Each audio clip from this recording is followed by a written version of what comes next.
있습니다. 사사기 6장 11절에서 24절입니다.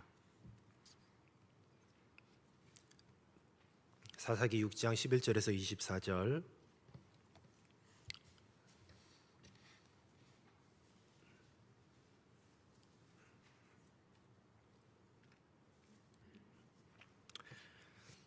찾으셨으면 한 절씩 교독하겠습니다. 여호와의 사자가 아비에셀 사람 요아스에게 속한 오브라에 이르러 상소리나무 아래에 앉으니라. 마침 요아스의 아들 기드온이 미디안 사람에게 알리지 아니하려 하여 밀을 포도주 틀에서 타작하더니 여호와의 사자가 기드온에게 나타나 큰 용사여 여호와께서 너와 함께 계시도다 하며 기드온이 그에게 대답하되 오 나의 주여 여호와께서 우리와 함께 계시면 어찌하여 이 모든 일이 우리에게 일어났나이까. 또 우리 조상들이 일찍이 우리에게 이르기를 여호와께서 우리를 애굽에서 올라오게 하신 것이 아니냐 한 그 모든 이적이 어디 있나이까. 이제 여호와께서 우리를 버리사 미디안의 손에 우리를 넘겨 주셨나이다 하니 여호와께서 그를 향하여 이르시되 너는 가서 이 너의 힘으로 이스라엘을 미디안의 손에서 구원하라. 내가 너를 보낸 것이 아니냐 하시니라. 그러나 기드온이 그에게 대답하되 오 주여 내가 무엇으로 이스라엘을 구원하리이까. 보소서 나의 집은 므낫세 중에 극히 약하고 나는 내 아버지 집에서 가장 작은 자이니이다 하니 여호와께서 그에게 이르시되 내가 반드시 너와 함께하리니 내가 미디안 사람 치기를 한 사람을 치듯 하리라 하시니라. 기드온이 그에게 대답하되 만일 내가 주께 은혜를 얻었사오면 나와 말씀하시니가 주 되시는 표징을 내게 보이소서. 내가 예물을 가지고 다시 주께로 와서 그것을 주 앞에 이르기까지 이곳을 떠나지 마시기를 원하나이다 하니 그가 이르되 내가 너 돌아올 때까지 머무르리라 하니라. 기드온이 가서 염소 새끼 하나를 준비하고 가루 한 에바로 무교병을 만들고 고기를 소쿠리에 담고 국을 양푼에 담아 상수리나무 아래 그에게로 가져다가 드리매 하나님의 사자가 그에게 이르되 고기와 무교병을 가져다가 이 바위 위에 놓고 국을 부으라 하니 기드온이 그대로 하니라. 여호와의 사자가 손에 잡은 지팡이 끝을 내밀어 고기와 무교병에 대니 불이 바위에서 나와 고기와 무교병을 살랐고 여호와의 사자는 떠나서 보이지 아니한지라. 기드온이 그가 여호와의 사자인 줄을 알고 이르되 슬프도소이다. 주 여호와여 내가 여호와의 사자를 대면하여 보았나이다 하니 여호와께서 그에게 이르시되 너는 안심하라 두려워하지 말라 죽지 아니하리라 하시니라. 기드온이 여호와를 위하여 거기서 제단을 쌓고 그것을 여호와 샬롬이라 하였더라. 그것이 오늘까지 아비에셀 사람에게 속한 오브라에 있더라.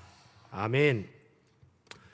부르심의 은혜라는 제목으로 말씀을 증거하도록 하겠습니다. 오늘 이 본문 말씀은 기드온이 하나님의 부르심을 받는 그런 소명장입니다. 기드온이 미디안을 피하여서 포도주 틀에서 밀을 타작하고 있었다라고 그렇게 소개하고 있습니다. 바로 이 문장은 많은 것들을 암시하고 있는데 당시 이스라엘이 미디안의 침략이 두려워서 포도주 틀에서 밀을 타작하는 참으로 불쌍한 인생, 비참한 인생을 살고 있었습니다. 근데 이들은 하나님의 백성이었고 하나님의 보호 아래 살아야 될 이스라엘 백성들이 신앙이 무너짐으로 인하여서 삶이 이렇게 공고하여졌던 것이에요. 여호와의 사자가 오브라에 있는 요아스의 아들 기드온에게 나타났고 또 요아스는 므낫세 지파에 속한 아비에셀의 종족 사람으로 오브라에 살고 있었다라고 그렇게 소개를 하고 있습니다. 그런데 12절 말씀에 보면 이스라엘 백성들 그리고 이렇게 포도도칠에서 밀을 타작하고 있는 그런 참 비참한 인생을 살고 있는 기드온에게 큰 용사여 여호와께서 너와 함께 계시도다라고 그렇게 이야기를 하고 있습니다. 당시 상황이라는 정말 반대되는 상황에서 두려움에 떨고 있는 자에게 큰 용사라고 그렇게 부르신 것이죠. 그런데 13절에 보면 이에 대한 기드온의 첫 반응이 불평이었습니다. 여호와께서 우리와 함께 계시면 왜 이런 일들이 일어났겠는가? 지금 불평하고 있죠.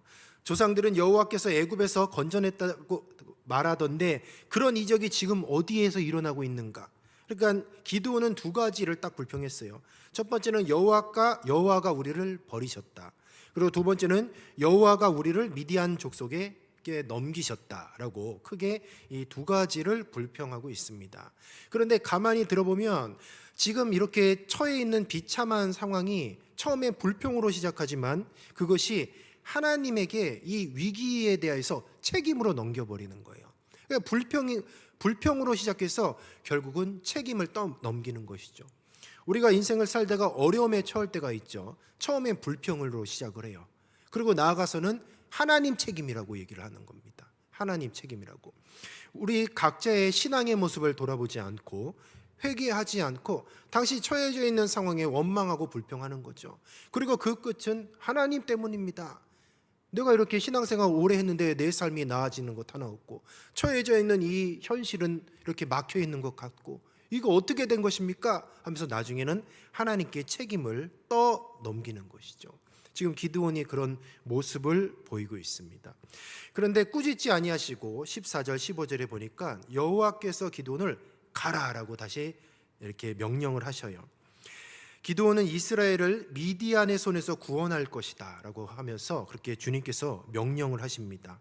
그런데 기드온은 자신이 속한 가족이 므낫세 지파 중에서 가장 작고 또 자신은 그 가족 중에서 가장 작은 자라고 그러니까 별 볼 일 없는 사람이라고 그렇게 대받아치고 있습니다.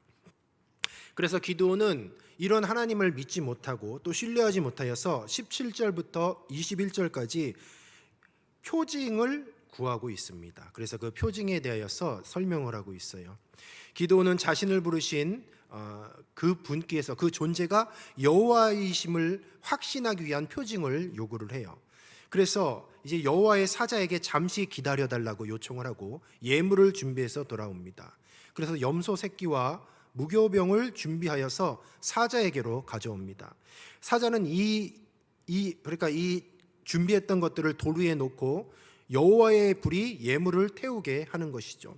그래서 그 눈앞에서 염소 새끼와 무교병이 불에 타는 것을 직접 목격을 해요. 성경을 읽어보면 국을 부었다고 합니다. 액체까지도 부었어요. 그러니까 불에 탈 수 없는 제물이에요. 그런데 불에 탔다라는 거죠. 그러니까 그 불에 제물이 타는 것을 보고 이제 여호와의 사자가 기드온의 눈앞에서 사라지는 광경을 봅니다. 그래서 이제 기드온은 바로 그 모습을 그러니까 그 표징을 보고 이 모든 일이 하나님으로부터 왔다는 강력한 확신을 얻게 됩니다. 그리고 나서 기드온이 고백하는 것이 바로 여호와 샬롬을 고백하고 있어요. 기드온은 자신이 여호와의 사자를 대면한 사실이 두려웠습니다. 당시에 하나님을 배웠고 혹은 여호와의 사자를 배웁는다고 하면 그 사람이 죄가 있으면 죽는다라고 생각을 했어요. 그런데 여호와께서 평강이 있을지어다 두려워하지 말라 내가 죽지 아니하리라라고 그렇게 안심시키셨죠. 기도는 이 말에 힘을 얻어서 이제 여호와 샬롬, 여호와는 평안이시다라는 그런 고백을 하게 되는 것이죠. 하나님을 만나면 가장 먼저 우리의 삶이 갑자기 바뀌느냐? 그렇지 않아요. 우리가 늘 하나님을 교제하고 말씀을 통해서 큐티를 통해서 하나님과 늘 교제하고 살잖아요. 근데 우리들의 삶이 변하냐? 그렇지 않죠. 그러나 기드온은 하나님의 살아계심을 직접 체험했습니다. 그리고 나서 그의 변화가 있었다면 그 내면에 평강이 찾아왔던 것이죠. 우리가 매 시간 드려드리는 예배 그리고 각자 이렇게 말씀을 읽고 성경 읽기를 하고 큐티를 하면서 우리들의 마음 가운데 기드온이 임했던 평강이 임하시기를 주님의 이름으로 축복하겠습니다. 말씀을 통하여서 주님께서 주신 선물이에요. 아무리 죽을 것 같은 그런 상황 가운데 놓여 있을지라도 내 마음만 편안하면 돼요. 내 마음만 평강하면 돼요. 혹시 그런 경험이 있으신지요? 환경은 죽을 것 같아서 주변 사람들이 걱정을 하는 거예요. 아유, 괜찮아? 괜찮겠어? 그런데 내 마음엔 왠지 주님이 계시는 것 때문에 주님이 그 도와주신다는 확신 때문에 마음의 평안이 찾아오면 그러면 문제가 뭐가 있습니까? 당장의 어려운 현실 앞에서도 내 마음에 주님의 여호와 샬롬이 임했다라고 한다면 모든 문제가 해결된 거나 다름이 없다라는 것이죠. 환경의 변화가 중요한 것이 아니에요. 환경의 변화보다 더 중요한 것은 내 마음에 평안이 찾아오는 것이 가장 중요한 줄로 믿습니다. 만병의 근원이 무엇이에요? 스트레스잖아요. 그래서 스트레스 받으면 안 돼요. 그래서 우리가 예수 잘 믿으면 여호와 샬롬, 우리들의 마음에 평안이 찾아와서 암병도 다 떠나가고 고치지 못하는 병도 깨끗하게 나는 줄로 믿습니다. 아멘 하신 분만 나는 줄로 믿습니다. 이게 거짓말이 아니에요. 주님의 평안이 찾아오면 스트레스가 무슨 문제가 되겠습니까? 삶에 뭐 해결하지 못할 어려움이 무슨 문제가 있겠습니까? 문제는 내 마음의 평안이라는 것이죠. 우리는 그 승부를 날마다 해야 돼요. 왜 날마다 주님께 기도하고 우리가 주님 앞에 매달리면서 그게 말씀 붙잡고 기도하면서 주님 앞에 나아가냐? 결국은 내 마음의 평안을 위해서요. 내 마음의 평안을 위해서. 환경이 요동치고 상황 가운데 전혀 일이 풀리지 않아도 평안을 구하십시오. 그것이 문제의 진정한 해결입니다. 마음이 평안하면 이제는 주님 앞에 나아갈 수 있고 특별히 세상 앞에 담대히 나아갈 수가 있어요. 우리가 왜 이렇게 인생을 살면서 위축되는지 아시냐? 마음의 평안이 없는 거죠. 마음의 평안이. 주님과의 관계에 뭔가 삐그덕거림이 있기 때문이라는 거죠.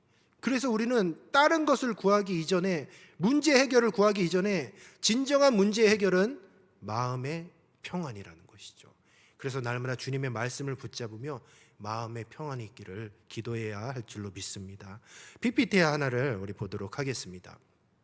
오늘 이 본문 말씀에 보면 출애굽기 3장, 그러니까 모세의 부르시는 장면과 이 사사기 6장 기드온의 이 부르심이 자세히 읽어보시면 거의 유사해요.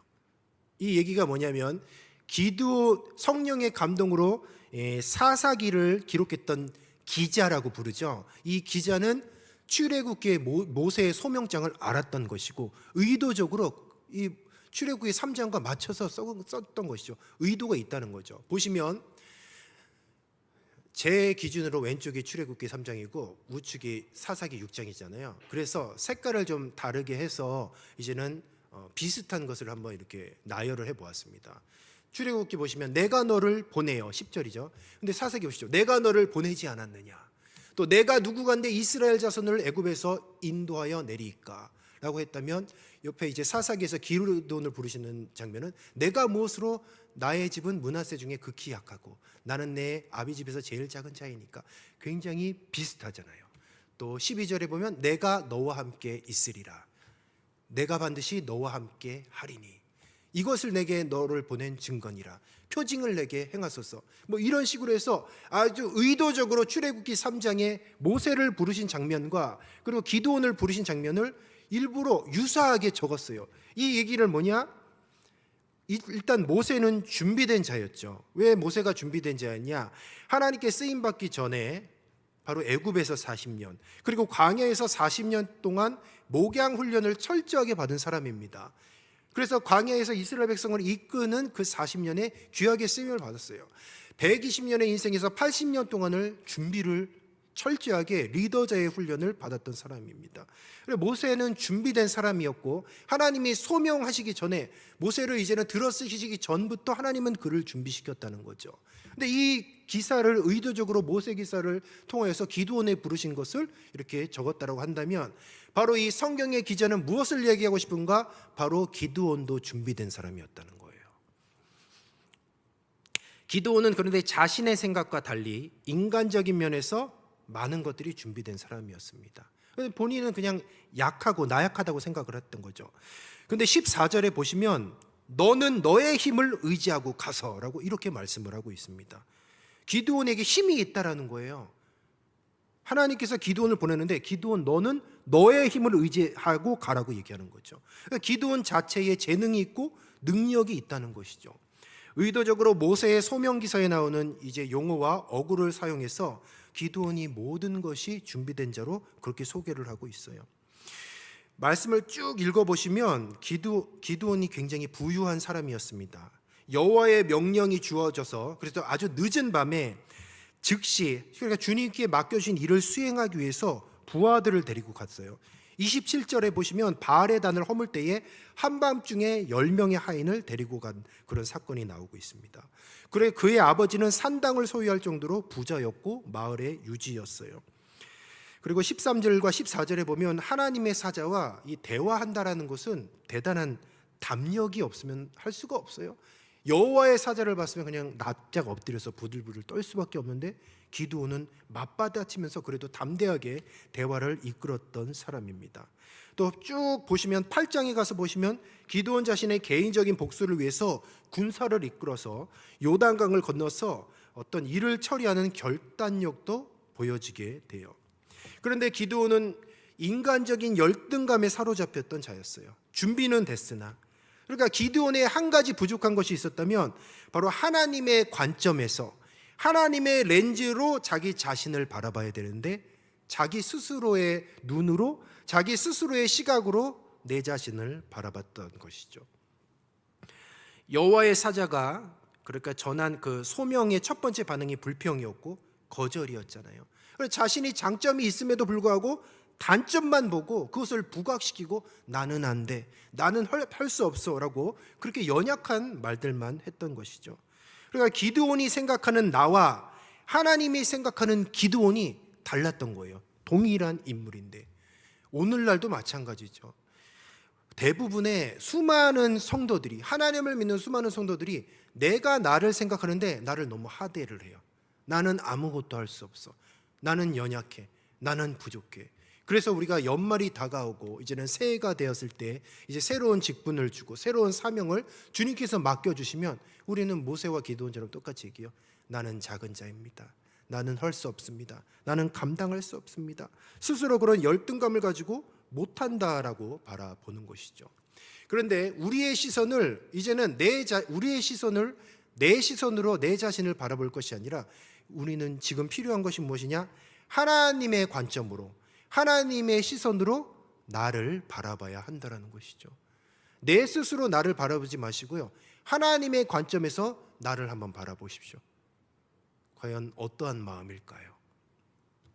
한 가지 분명한 것은 내가 생각하는 것보다 하나님의 관점에서 나를 바라보신다고 한다면 나는 굉장히 존귀한 자라는 거죠. 제가 사역을 하면서 크게 좌절감을 맛봤을 때가 있습니다. 그게 언제였냐면요, 목사님들이 대부분 이렇게 노래를 잘하세요. 찬양을 잘하시고. 그런데 사역을 하다 보니까 난 노래를 못하는 거예요. 그래서 기도를 한 적이 있어요. 하나님, 저도 좀 바이브레이션이 되고 목소리 좀 떨리고 좀 높은 음도 쫙쫙 올라가게 해주세요. 근데 안 들어주시더라고요. 그걸 뭐 이렇게 좀 김원호 장로님 이렇게 배워야 되는지 어쩐지 모르겠지만 어쨌든 그거에 노래 찬양에 대한 열등감이 있어요. 항상 우리 동원교회 사역자들의 특징은 참 찬양을 너무 잘하시는 것 같아요. 제가 그런 인간적인 모습, 그러니까 내 자신의 관점에서 보면 자꾸 위축이 되는 거예요. 그래서 주님 앞에 기도했더니 주님께서 은혜를 주시는데 어떻게 은혜를 주시냐? 크게 하라고. 크게 하잖아요. 좋잖아요. 잘 들리고. 예? 내 자신에서 나를 바라본다? 하고 뭐 찬양도 못하고 별 볼 일 없어. 근데 주님의 관점에서 나를 바라보면 뭐 찬양 못하면 어때? 그냥 크게 해서 성도님들 크게 잘 들리게 하면 되지. 그리고 기도 열심히 하고 말씀 잘 증거하면 되지. 내 관점에서 나를 바라보면 우린 열등감에 사로잡힐 수가 없어요. 그 인생은 결국 어떤 인생으로 사냐? 포도주 틀에서 밀타작하는 두려움에 빠져있는 인생으로밖에 살 수가 없는 것이죠. 주님께서 우리를 살찌키셔서 피 흘려서 우리를 구원하셨는데 우리는 매일 주저하면서 세상의 두려움에 떨어서 열등감에 사로잡히려고 우리를 그 핏값을 주고 구원하셨겠습니까? 그래도 우리를 구원하셨다고 한다면, 그 예수님의 그 보혈의 값진 피로 우리를 구원하셨다고 한다면 그만큼의 우리는 값어치가 있지 않겠습니까? 그럼 그는 값어치 있는 인생을 살아야죠. 어깨를 쫙 펴고 당당하게 주님 앞에 은혜 받은 대로 그렇게 당당하게 살아야죠. 맨날 열등감에 사로잡혀서 주님 앞에 불평하고 주님 날 왜 이렇게 부족한 모습으로 만들었나요? 문제가 해결이 되냐 이 말입니다. 오늘 이 말씀의 핵심이 무엇이느냐? 하나님의 관점에서 나를 바라보라는 거예요. 그래 문제가 해결이 돼요. 그리고 시야가 넓어지는 것입니다. 생각보다요 인생이 살만해요. 우리의 시각으로 보면 인생이 재미가 없습니다. 나 그냥 별 볼 일 없는 것 같아요. 그래 주님의 관점에서 보면 우리 주님이 나를 얼마나 존귀하게 생각하시는지, 나를 얼마나 사랑하시는지, 뭐 노래 못해도 괜찮아요. 주님은 나를 사랑하시고 그 사실은 변화가 없으십니다. 그럼 그 사랑에 힘입어서 자신 있게 찬양도 크게 하고 씩씩하게 사역 감당하는 것이죠. 주님이 그 모습을 원하시지 않겠습니까? 그냥 자꾸 주님이 나에게 많은 것을 주셨고, 기도원도 지금 많은 것을 갖고 있어요. 너의 힘으로 가라고 했잖아요. 재능이 있었고 능력이 있었고 재력도 있었습니다. 좋은 집안 출신이었어요. 모세도 무려 80년 동안이나 훈련을 철저하게 받은 사람이에요. 그런데 그들의 입에선 당장 주님께서 쓰시겠다고 부르실 때 나는 할 수 없습니다. 나는 부족합니다. 이런 소리를 한다는 거죠. 주님께서는 지금 한시가 급해서 죽어가는 생명을 위해서, 또 주님의 몸된 교회를 위해서 수많은 사역들을 계획하시고 계셔서 지금 나를 이제 투입하려고 딱 쓰시려고 하시는데 여전히 나는 거절하고 불평하고 열등감에 살펴서, 그럼 뭐 일이 되겠냐 이 말이에요. 사역이 되겠냐 이 말입니다. 항상 주님이 요구하실 때에는 우리를 넉넉할 때 요구하시지 않으세요. 항상 내가 부족하고 연약하고 괴로울 때 꼭 주님은 나에게 요구를 하십니다. 꼭 물어보시오. 내 손에 있는 것이 무엇이냐? 너의 손에 있는 것이 무엇이냐? 지금 내가 부족한 것이 아니라, 그래 그럼 네가 가지고 있는 게 뭐냐? 재능이 뭐고 달란트가 뭐고 네가 할 수 있는 것이 무엇이냐? 할 수 있는 것을 물어보신다는 것이죠. 그러니까 주님이 우리를 부르실 때 못한다 하지 말고 내가 가지고 있는 것이 무엇인지를 한번 잘 생각해 보십시오. 아유, 저는 늙고 병들었고 저는 연약한데요. 기도를 할 수 있잖아요. 기도, 최고의 무기 기도. 그러면 주님의 몸된 교회를 위해서 끊임없이 기도의 사명을 감당하시면 되는 것이죠. 하나님은 나를 존귀하게 만드셨어요. 나는 주님의 몸된 교회를 위해 또 생명을 살리기 위해서, 한번 따라해 보겠습니다. 가슴에 한번 손을 얹고요. 하나님이 요긴하게 사용하실 비장의 무기다. 아멘이십니까? 여러분들은 하나님께서 아껴뒀다가 이제는 중요할 때 사용할 비장의 무기입니다. 앞으로 2025년 한 해, 그리고 2026년 또 새해가 밝을 텐데요. 기대하십시오. 하나님이 나를 어떻게 사용하실까를 기대하신다면 하나님께서 귀하게 쓰실 줄로 믿습니다. 예수님은 학식보다 인품과 열정을 보시고 제자들을 훈련시켰어요. 제자들 대부분이 당시에 예루살렘 대학도 아니었고요, 아테네 대학 출신도 아니었어요. 오늘날로 따지면 갈릴리 전문대학교 출신이었어요. 변변치 않았습니다. 그런데 주님께서는 제자들의 없는 것을 보지 않았어요. 있는 것들을 봤습니다. 그랬더니 성령 받고 그들이 했던 게 무엇입니까? 초대교회라는 어마어마한 일을 생명을 바쳐서 감당하지 않았어요. 바울은 그리스도가 교회의 머리고 우리는 한 몸으로 그의 지체라고 말하고 있습니다. 각자 우리는 지체예요. 그러니까 우등한 것도 없고 열등한 것도 없어요. 서로 자랑할 것도 없습니다. 왜냐하면 우리는 한 몸이기 때문이에요. 하나님의 사람은 그래서 주님이 나를 인정하신다는 믿음 속에서 자존감을 가지고 나아가면 되는 것이죠. 말씀을 정리하도록 하겠습니다. 오늘 이 본문 말씀에 특별히 열등감에 사로잡혔던 기드온에게 주님께서 부르시는 호칭이 있습니다. 기드온은 지금 숨어서 지금 타작마당에서 지금 타작도 제대로 하지 못하는 그런 비참한 인생을 살고 있는 바로 그때에 뭐라고 부르시냐? 큰 용사라고 부르시는 거예요. 기드온을 큰 용사야라고 그렇게 부르시는 모습을 보고 있다라는 거죠. 자신을 큰 용사라고 부르시고 이스라엘을 구원하는 일에 쓰시려고 하나님께서 계획하셨고, 또 이제는 기드온을 부르시는 장면이 오늘 이 본문 말씀이라는 것이죠. 그리고 기드온은 하나님을 체험하고 그 마음에 평강이 찾아왔다라는 것이죠. 우리 마음에 평안이 찾아오는 순간이 언제냐? 바로 하나님이 나를 사용하신다는 소명을 깨달았을 때 평안이 찾아오는 줄로 믿습니다. 한 가지 분명한 사실은 하나님은 나를 사용하신다는 거예요. 우리 동원교회를 위해서 바로 우리 성도님들을 사용하신다는 겁니다. 그리고 저 열방을 향해서 죽어가는 생명을 위해서 나를 사용하실 줄로 믿습니다. 나는 절대로 연약한 자가 아니에요. 하나님의 은혜를 받은 자입니다. 사단마귀의 너는 안 돼, 넌 할 수 없어라는 그런 사단마귀의 소리를 듣지 말고 성령의 음성을 들으십시오. 너는 큰 용사다. 너는 내 비장의 무기야. 너를 통해서 주님의 몸된 교회를 세울 거야. 너를 통해서 세계 열방에 복음이 증거될 거야. 믿으시기 바랍니다. 기도하겠습니다. 생명의 주님, 참으로 감사합니다. 오늘 말씀을 통하여서 기도원 소명장을 통하여서 우리도 기도원과 같이 연약한 모습으로 주님 앞에 서지 않기를 원합니다. 주님은 우리를 창세전에 선택하여 주시고 가장 가치 있는 일에 쓰시기 위하여서 우리를 여지껏 훈련시켜 주신 줄로 믿습니다. 주님, 내가 여기 있사오니 나를 사용하여 주시옵소서. 나를 통해서 동원교회가 변화되게 하여 주시옵소서. 나를 통해서 세계 열방의 많은 생명들이 예수 복음 듣고 구원받게 하여 주시옵소서. 나는 주님이 특별히 세워주신 비장의 무기인 줄로 믿습니다. 더욱더 내 자신을 갈고 닦게 하여 주시고 내 자신을 더 아름답게 만들게 하여 주시옵소서. 그래서 주님이 쓰시고자 할 때 주님, 내가 여기 있습니다, 내 자신을 내어놓게 하여 주셔서 주님 앞에 귀하게 쓰임받다가 풍성한 생명의 열매로 주님 앞에 올려드릴 수 있는 영광스러운 삶을 살게 하옵소서. 행여나 우리들의 마음에 걱정과 근심과 좌절과 열등감에 사로잡혀 있다면 이 시간 예수의 이름으로 사단의 어둠의 세력은 다 떠나가게 하여 주시고 너는 큰 용사다, 성령의 음성을 듣게 하여 주시옵소서. 믿음으로 승리해서 주님이 주신 참 평안을 얻고 믿음으로 승리하며 나가는 귀한 권속들 되게 하여 주시옵소서. 감사하며 예수님의 이름으로 기도드리옵나이다. 아멘. 하늘에 계신